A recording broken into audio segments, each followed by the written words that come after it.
Touch ಮಾಡೋಕ್ಕಾಗಲ್ಲ ಅಂದರೆ ಅವ್ರಿಗೆ ಪವರ್ಸ್ ಇಲ್ಲ ಅಂತ ನಾನು ಹೇಳ್ತಾ ಇದ್ದೀನಿ. ಮತ್ತೊಬ್ಬರು ಗೆಸ್ಟ್ ಜಾಯ್ನ್ ಆಗಿದ್ದಾರೆ, ನಾನು ಕಾರ್ಯಕ್ರಮಕ್ಕೆ ವೆಲ್ಕಮ್ ಮಾಡಿಬಿಡ್ತೀನಿ. CMM ಗ್ರೂಪ್ನ ಚೇರ್ಮನ್ ಆಗಿರುವಂಥ ಡಾಕ್ಟರ್ CK ಮೌಲಾ ಶರೀಫ್ ಅವರು. ಸರ್, ಕಾರ್ಯಕ್ರಮಕ್ಕೆ ಆತ್ಮೀಯವಾದಂಥ ಸ್ವಾಗತ. ಎಸ್ ಶರೀಫ್ ಸರ್, ನಿಮ್ಮ ಹತ್ರನೇ ಬರ್ತೀನಿ. ಈಗ ಒಬ್ಬ ಉದ್ಯಮಿಗೆ ಅತ್ಯಂತ ಆತಂಕ ಅಥವಾ ಭಯದ ಹಂತ ಯಾವುದಿರುತ್ತೆ?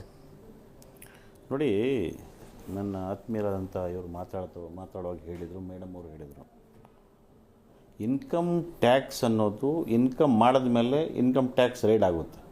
ಇನ್ಕಮ್ ಟ್ಯಾಕ್ಸ್ಗಿಂತ ಬಿಫೋರು ಎಲ್ಲೋ ರೋಡಲ್ಲಿ ಮಲಗಿ ಕಷ್ಟಪಟ್ಟು ಸಂಪಾದನೆ ಮಾಡಿ ಒಂದು ಹಂತಕ್ಕೆ ಬರೋದಕ್ಕೆ ಎಷ್ಟೋ ರಾತ್ರಿಗಳು ನಿದ್ದೆ ಇಲ್ಲದ ರಾತ್ರಿನೂ ಕಳೆದಿರ್ತೀವಿ.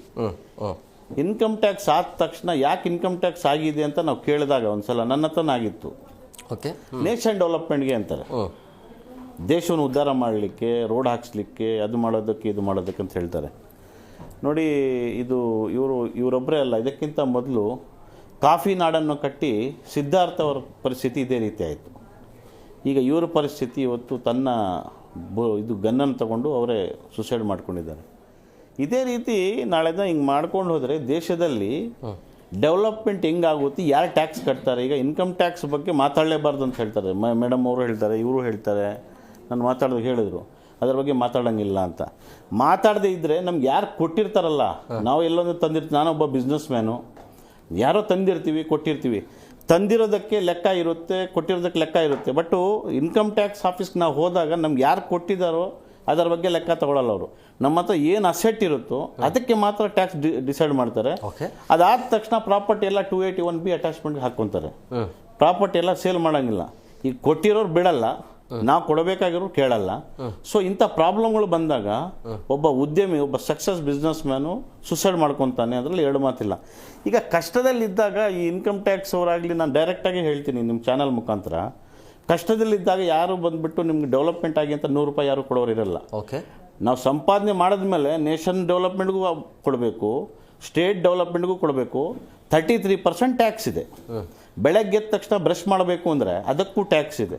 ತಲೆಗೆ ಶಾಂಪೂ ಹಾಕಬೇಕು, ಟ್ಯಾಕ್ಸ್ ಇದೆ. 100 ರೂಪಾಯಿ ಸಂಪಾದನೆ ಮಾಡಿದ್ರೆ 86 ರೂಪಾಯಿಂದ 90 ರೂಪಾಯಿ ಇಲ್ಲೇ ಹೋಗ್ತಾ ಇದೆ.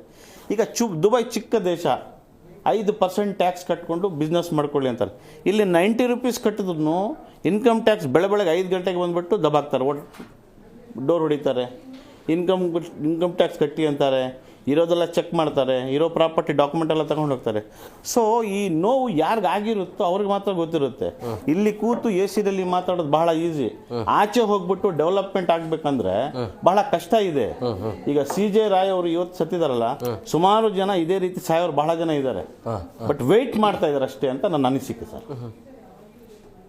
ಯಾಕೆ ನಿರ್ಧಾರಕ್ಕೆ ಬರೋದು? ಯಾಕೆ ಕಾನ್ಫಿಡೆಂಟ್ ಇರೋದಿಲ್ವಾ? ಈಗ ನೀವು ಎಲ್ಲರೂ ಕಾನೂನು ರೀತಿಯಲ್ಲಿ ನಿಮ್ಮ ಆಸ್ತಿ ಏನಾದರೂ ಇತ್ತು ಅಂದರೆ ನೀವು ಯಾಕೆ ಸಾಯ್ತೀರಿ? ಕಾನೂನುಬದ್ಧವಾಗಿ ಅಂದರೆ ಈಗ ನಾನು ಅದೇ ಫಸ್ಟ್ ಆವಾಗಲೇ ಹೇಳಿದೆ, ನಾವು ಎಲ್ಲಿಂದ ತಂದಿರ್ತೀವೋ ಅದು ಲೆಕ್ಕ ತಗೊಳ್ಳೋದಕ್ಕೆ ರೆಡಿನೇ ಇರಲ್ಲ ಇನ್ಕಮ್ ಟ್ಯಾಕ್ಸ್ ಆಫೀಸರ್ಸು. ನನಗೂ 2020 ಅವಕಾಶ ಇರೋದಿಲ್ಲ. ಇಲ್ಲ, 2021 ಸರ್, ಯಾವ CA ಹತ್ರ ಹೋದ್ರೂ CAಗಳೇನು ಸಾಚ ಅಂತ ಹೇಳ್ತಾ ಇಲ್ಲ. ಅಲ್ಲಿ ನಾನು CA ನೋಡಿದ್ದಾಯ್ತು, ಇಲ್ಲ ಹೇಳ್ತೀನಿ ಕಷ್ಟ ನಮ್ಗೆ ಬಂದಿದೆ, ನಾವು ಹೇಳ್ಕೋಬೇಕು.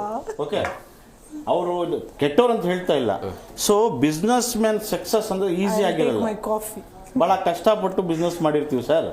ತಗೊಂಡು ಬಂದ್ಬಿಟ್ಟು ಈ ಮಟ್ಟಕ್ಕೆ ಬರಬೇಕಂದ್ರೆ ಎಷ್ಟೋ ರಾತ್ರಿ ನಿದ್ದೆ ಇರಲ್ಲ, ಬಿಸ್ನೆಸ್ ಮಾಡಿ ಸಂಪಾದನೆ ಮಾಡಿ ಕೆಲಸ ಕೊಟ್ಟು ಏನೇನು ಮಾಡಿದ ಮೇಲೇ ನಾವು ಸಕ್ಸಸ್ ಬಿಸ್ನೆಸ್ ಮ್ಯಾನ್ ಅನ್ಸೋದು. ಈಗ ಸೂಸೈಡ್ ಮಾಡ್ಕೊಂಡ್ರೆ ಇನ್ಕಮ್ ಟ್ಯಾಕ್ಸಿಂದಾನೇ ಸತ್ರು ಅಂತ ಬಹಳ ಜನ ಅವ್ರ ಬ್ರದರು ಹೇಳ್ತಾ ಇದ್ದಾರೆ. ಇನ್ಕಮ್ ಟ್ಯಾಕ್ಸ್ ರೈಡ್ ಮಾಡಿದಾಗ ಅವ್ರು ಕೊಡೋದಾಗಲಿ ತೊಗೊಳೋದಾಗಲಿ 101 ಇರುತ್ತೆ. ಆ ಟೈಮಲ್ಲಿ ನಮ್ಗೆ ಯಾರು ಕೊಟ್ಟಿರ್ತಾರೋ ಅದರ ಬಗ್ಗೆ ಮಾತ್ರ ಚರ್ಚೆ ಇರಲ್ಲ. ಅದು ನಮ್ಮ ಹತ್ರ ಏನಿರುತ್ತೋ ಅದು ಡಿಕ್ಲೇರ್ ಮಾಡಬೇಕು, ಟ್ಯಾಕ್ಸ್ ಕಟ್ಟಬೇಕು, ಇಷ್ಟು ಅಂತ ಫಿಕ್ಸ್ ಮಾಡ್ತಾರೆ. ಅದು ಕಟ್ಟಲಿಲ್ಲ ಅಂದರೆ 25% ಪೇಮೆಂಟ್ ಕಟ್ಟಬೇಕು. ಎಲ್ಲಿಂದ ತಂದು ಕಟ್ಟೋದಕ್ಕಾಗುತ್ತೆ? ಎಲ್ಲಿಂದ ತಂದು ಕೊಡೋಕ್ಕಾಗುತ್ತೆ? ಸರ್, ನಾನು ಕೇಳೋದು ಇಷ್ಟೇ, ನಾನು ಫಸ್ಟ್ ಹೇಳೋದಿಷ್ಟೇ, ಏನಂದ್ರೆ I tell you, every one has 2 favourite punching bags. One is IT officials, one is chartered accountant. ಆಯ್ತಾ? ಸೊ ಜನರಲೈಸ್ ಮಾಡ್ಲಿಕ್ಕೆ ಆಗುದಿಲ್ಲ. Okay, not every CA is the same type. ಇಲ್ಲವೇ ಅಂತ ನಾನು ಹೇಳೋದಿಲ್ಲ, but CAs are one of the favorite and very least expensive punching bag. ಆಯ್ತಾ? ಅದು ಹೇಳ್ತಾ ನೆಕ್ಸ್ಟ್ ಏನು ಹೇಳೋದಂದ್ರೆ, ಈಗ ನಾನು ಆವಾಗ ಹೇಳಿದಾಗೆ IT officials just want you to prove that you had the source of income to build that property, to make that property, to buy or build or whatever. ಏನೇ ಅಸೆಟ್ ಇದ್ರು ನನ್ನ ಹತ್ರ ಇದು okay.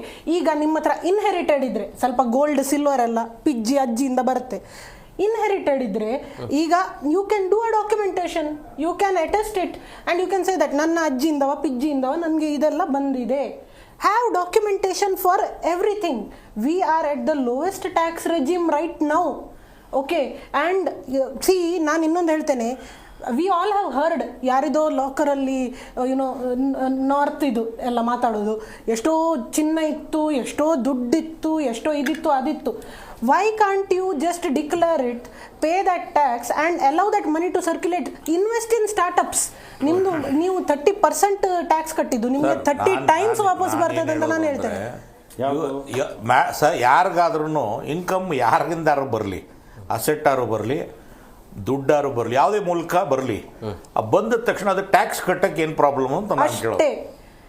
And tax is not ಯಾರಿಂದಾರು 25%. ಬರಲಿ. ಈಗ ಅವ್ರು ಯಾರು ಒಬ್ರು ಅಲ್ಲ, ಭಾರತ ದೇಶದ ಜನಸಂಖ್ಯೆ ಎಷ್ಟು ಇವತ್ತು? 160. ಎಷ್ಟು ಜನ ಟ್ಯಾಕ್ಸ್ ಕಟ್ತಾ ಇದ್ದಾರೆ ಇವತ್ತು? 5% ಕಟ್ತಾರೆ ಸರ್. ಮತ್ತೆ ಮಿಕ್ಕಿದ್ದೆಲ್ಲ ಎಲ್ಲೋಗಿದ್ದಾರೆ ಸರ್? ಸರ್ 5% ಹಿಡಿಯೋದಕ್ಕೆ ಇಷ್ಟೊಂದು ಕಷ್ಟನಲ್ಲ ಸರ್. 5% ಇಷ್ಟೊಂದು ಸಿಗ್ತಾ ಇದೆ, ಈಗ 95% ಸಿಕ್ಬಿಟ್ರೆ. ನಾಳೆ ಬಜೆಟ್ ಅಲ್ಲಿ there is a chatter, there is an expectation that they will allow joint filing of ITR. Why is that being done? To widen the tax base. Tax base 5% ಇದ್ದದ್ದು 50% ಮಾಡ್ಬೇಕಂತಾನೆ ಅಲ್ವಾ IT officials ಇಷ್ಟೆಲ್ಲ ಮಾಡೋದು. 60% 70% agricultural income ಇದೆ sir. ನಾವು ರೈತರನ್ನ tax ಮಾಡಬೇಕು, tax ಮಾಡಬೇಕು, real estate entrepreneurs ನ ಟ್ಯಾಕ್ಸ್ ಮಾಡಬೇಕು. ಫಸ್ಟ್ ಪ್ರಯಾರಿಟಿ ಯಾರ್ದು ಸರ್? ರೈತರು ಬಹಳ ರೈತರು ಹೌದು, ಯಾಕಂದ್ರೆ ಕೆಲವು ಇದ್ದಾರೆ ಗೊಬ್ಬರ ಎಲ್ಲ ಫ್ರೀ ಕೊಟ್ಟು ಜಮೀನೆಲ್ಲ ಕೊಡಿಸು, ಬೋರ್ ಹಾಕ್ಸ್ಬಿಟ್ಟು ಎಲ್ಲ ಪವರ್ ಎಲ್ಲ ಇನ್ನೇನು ರೈತರು ಸಾಯ್ಬೇಕಾ ಸರ್? ರೈತರು ಸಾಯ್ಬೇಕಾಗಿದ್ರೆ ರೈತರ ಹತ್ರನೇ ಕದ್ದು ರಿಯಲ್ ಎಸ್ಟೇಟ್ ಆಂಟರ್ಪ್ರಿನರ್ಸ್ ತಗೊಂಡು ಲ್ಯಾಂಡ್ ಡೆವಲಪ್ ಮಾಡಿ ಜನರಿಗೆ ಮಾರ್ತಾರೆ. ನೀವು ರೈತರ ಮೇಲೆ ಹೋಗ್ತಾ ಇದೀರಲ್ಲ, ಇಂಥ ಆಂಟರ್ಪ್ರಿನರ್ಸ್ ನ ಹಿಡಿದು ಒಳಗಡೆ ರೈತರ ವಿರೋಧ ರೈತರ ಪರವಾಗಿ ನಾನೊಬ್ಬ ರೈತ. C there is agricultural income tax ಮಾಡ್ಲಿಕ್ಕೆ ಆಗುದಿಲ್ಲ. ಯಾಕೆಂತ ಹೇಳ್ತೇವೆ, 160 crore Indians have to be fed 3 times a day. ಆಯ್ತಾ, ನಾವು ಇಂಡಿಯಾದು ಲ್ಯಾಂಡ್ ಮಾಸ್ ಜಾಸ್ತಿ ಮಾಡ್ಲಿಕ್ಕೆ ಆಗುದಿಲ್ಲ. 30% ನನಗೆ ಅರ್ಥ ಆಗಿಲ್ಲ. 30% 33% ಟ್ಯಾಕ್ಸ್ ಕಟ್ಟಿದ್ರೆ ರಿಟರ್ನ್ ಹೆಂಗ್ ಸಿಗುತ್ತೆ ನಿಮ್ಗೆ?